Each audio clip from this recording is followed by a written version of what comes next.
Por jam shumë i gëzuar që Komuna e Sot kam rriqet tjetër para që po fillon implementimi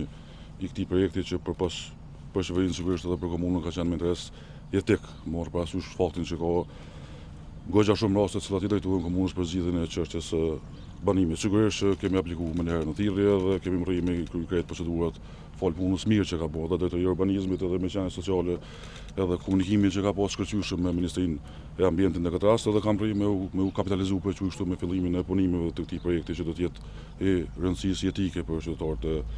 komunës së Stogut, projekt që më zon shumë si kryetar edhe që na ofron me pas mundësinë e zgjidhjes së banimit edhe të përballueshëm edhe social pas 3 vjetë kur ky të përfundoj. Për Stogun është rasti i dytë, ne kemi edhe një banesë të karakterit ne që është më afër Qandrës, që është në funksion të rasteve sociale tashe më shumë se 20 sa vjet. Është përvojë që kemi të krijuar edhe që kemi praktika të funksionimit në këtë drejtim. Mirë po du me shfrytëzuar rastin sot, pasi që është temë që lidhet me të njëjtën. I Stogu ka më shumë se 40 njësi banesore që menaxhohen prej ish BVI-s tash Agjencisë Kosovare për Krahasim dhe Verifikim Pronës. Agjencia që ditëve të fundit po sjell jashtëzakonisht shumë probleme për familjet që jetojnë në ato banesa. Një pjesë e familjeve paguën që agjenciojnë, një pjesë tjetër po bie prej ndërmjetësuesve të cilët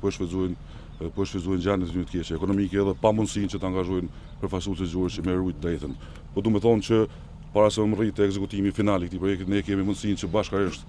që ato 40 njësi banesore me i fut në funksion të njëjtat rasteve në momentin që qeveria sigurisht bashkë me kuvendin, se është agjencion që i përgjigjet kuvendit, na jep mundësinë që paktën me i marrë nën menaxhim, eventualisht nën pronësi që me pas mundësi me u shpërnda rasteve të njëjta, qytetarëve të Stogut, qeverisë, ministrisë, kompanisë, punë të marra, edhe besoj shumë që bashkërisht do të jemi edhe në thirrjet e reja që Ministria e Ambientit i shpall për trajtimin e rasteve të njëjta. Faleminderit edhe një herë.